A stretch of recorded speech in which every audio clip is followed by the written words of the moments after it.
Good morning. That's good. They usually go to some of these events and don't like, it is a good morning. And as Sheriff Butler said, and Sheriff McCallum, and again, Lieutenant Hires, there's a lot of stuff that goes on in all three of our counties, and they're all about the same thing.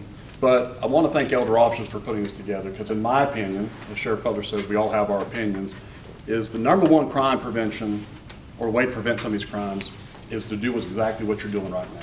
Sometimes it feels like it can be a waste of time and we're just all talking, but communication is the best form of prevention. So we're talking about it, and there's no way, well, I can speak for myself, I'm never going to remember everything that's been said in this room today, but maybe something will. And then the communication is, if you hear something and you go out into your communities, you're going to be speaking to those folks and letting them know what's going on. And so I really want to thank Elder Options for putting this on, and Hospice for giving us this beautiful room. And again, these distinguished men and women up here who giving their time, because it is worth it.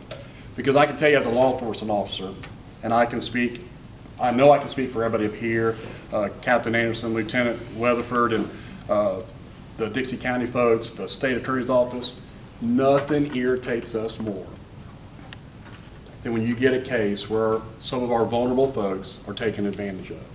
So we will be aggressive. And as Sheriff Butler said, we can't promise you an outcome, because some of these things that you get are literally all throughout the world. So if it's a computer-based issue, it could literally be coming from the Ukraine, or an unextraditable country that doesn't follow along with our protocols. But I can promise you, when you make that phone call, when your neighbors make those phone calls, it is taken seriously. Judges can't talk about this because they have a decorum, then they have to present themselves in a judicial manner.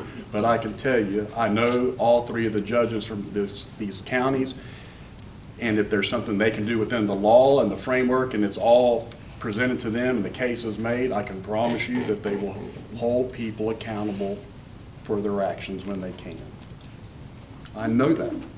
And having worked with the State Attorney's Office, Brian Kramer's office, will 110%, if a case is presented to them and they have enough to go forward on a case, they will. Don't think that your cases, when you report them, are going to fall on deaf ears, or, I'm 79 years old and I made a mistake and I feel stupid. Make the call. If you don't feel like that let's admit it, I know I deal in Gilchrist County with a lot of these scams, and we're lucky enough to know most of our citizens. And I know some people personally that I know my entire life, they just, my goodness, Bobby, I can't believe I fell for that. It happens. It happens to me. It is kind of embarrassing, but I look at it this way. If you step forward and put yourself outside of a comfort zone, you're probably saving about 15 more people from going through the same embarrassing situation that you're in. So I really encourage you to speak to your communities, your friends, your neighbors, and families, and if it happens to you, speak up. Speak up.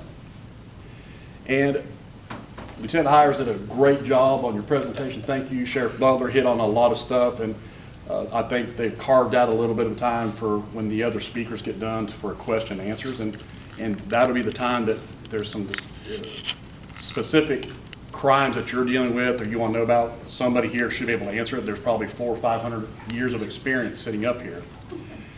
The one thing that I've dealt with, and it's very embarrassing, and it's kind of like nobody wants to talk about it, but the one thing that is inevitably going to happen to every one of us is we're going to die.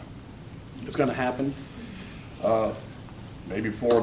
Maybe not if the second coming happens, but we're probably going to die, and some of us are going to be married, some of us are going to have a spouse that dies, we're going to die, and it's a very vulnerable time. So a lot of these scams are targeting that because the obituaries in the paper, it's all over the internet. They call it the World Wide Web for a reason, worldwide. And then they're lonely. Some have been with their spouses or their loved ones for 20, 30, 40, 50, 60 years. And they're lonely. Their kids are gone, their grandkids, their great-grandchildren are gone. And they're sitting in that house and they're on social media and they become friends with somebody that they've never met, and they're in Germany. They're in Honduras. and they develop a relationship, and it makes them feel good. Who doesn't want to feel good? Who isn't trying to make themselves feel a little better in this life when you're suffering and you're lonely and longing for some companionship? In our county, we've had that. We've had that, and they develop a relationship, and the person on the other end says, you know what, if I could just pay off this mortgage at my place here, or if I could just do this, I can come be with you. We can finally meet. And we pay for it. And then something else comes up, and then we pay for it. And by that point, you're about $100,000 in. You still haven't met this person, and they're still calling. And then you're too embarrassed to tell your children, your grandchildren, and everybody else because you're embarrassed. I'm here to tell you, if you don't feel like that, and make sure you tell those people that you deal with, let us know. We'll break the news to the family, and we will try to stop that. Again, reasonable expectations is that person that you're communicating with or they're communicating with is probably somewhere in India or Vietnam. But it has to stop. Please come forward. If we can't handle it, we have the opportunity to talk to the Florida Department of Law Enforcement, who are much bigger agencies, and then we contact with the Federal Bureau of Investigations. And it may be one little piece of that conversation that you have with this person. That one little piece could be something that breaks the chain and that they can hold somebody accountable. We got to get over the stigma of being embarrassed. We really got to. It's hard. And I just ask you to put some trust into the Levy, Dixie, and Gilchrist County folks and the judicial system, and just say, you know what, we're not going to put a Facebook post out there with your name. Hey, guess what? You got billed for $300, or in some cases in my county, hundreds of thousands of dollars. Let's just work together. Let's end this the best that we can. Let's communicate. Continue holding forums like this. I can promise you from all of us, you see that having this panel you have here, I don't think I've in 14 years I've seen this many people in the judicial system in one spot speaking. That says everything about their character, and that you need to know that you matter and you care.